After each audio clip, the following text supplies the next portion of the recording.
Un écosystème est un environnement où des composantes vivantes et non vivantes interagissent. Un écosystème est donc composé de deux éléments différents.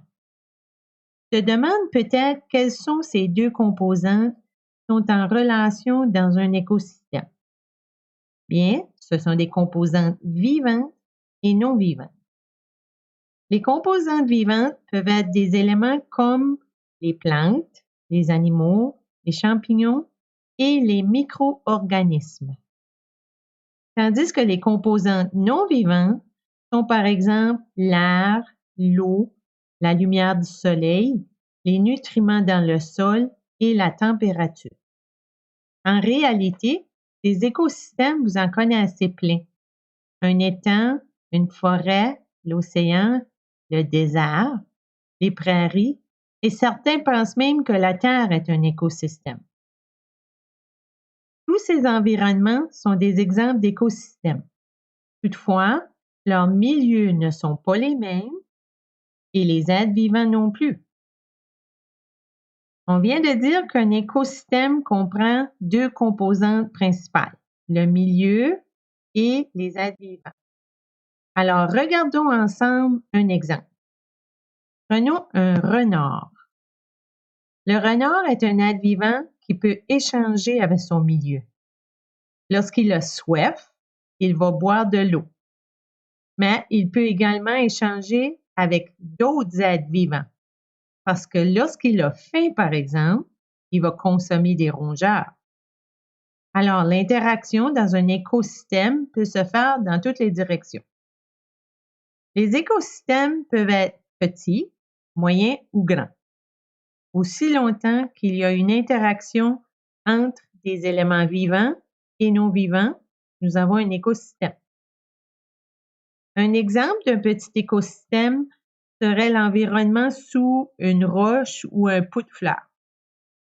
Dans la zone sous la roche ou le pot de fleurs, on pourrait retrouver un écosystème de composantes vivantes comme des micro-organismes, des insectes, et des composantes non vivantes comme le sol, des nutriments comme des feuilles mortes et de l'air.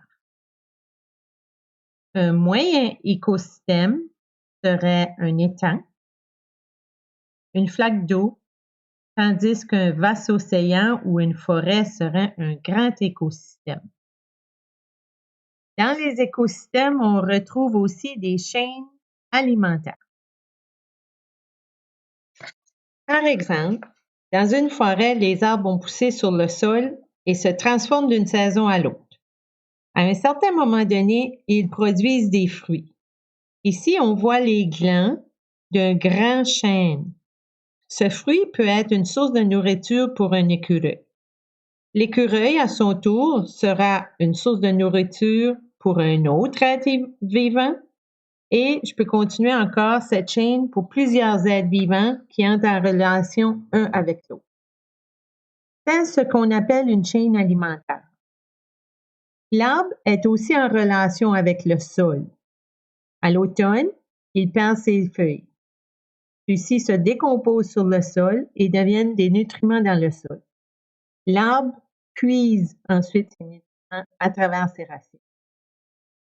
On pourrait aussi dire que l'arbre est en relation avec les oiseaux, parce que certains oiseaux se serviront de lui pour construire leur nid.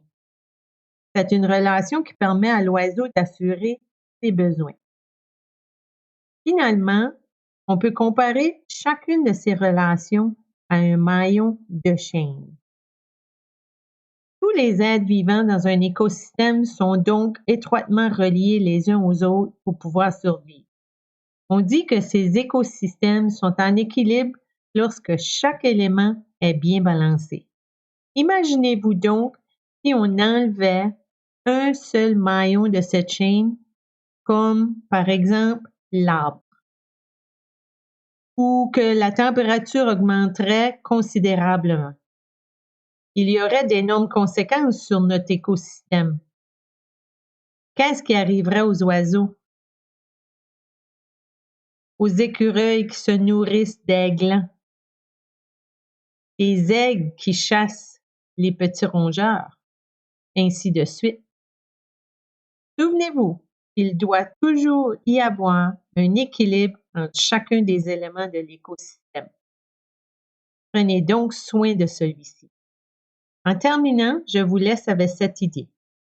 Et si on traitait tous les écosystèmes comme s'ils étaient en danger?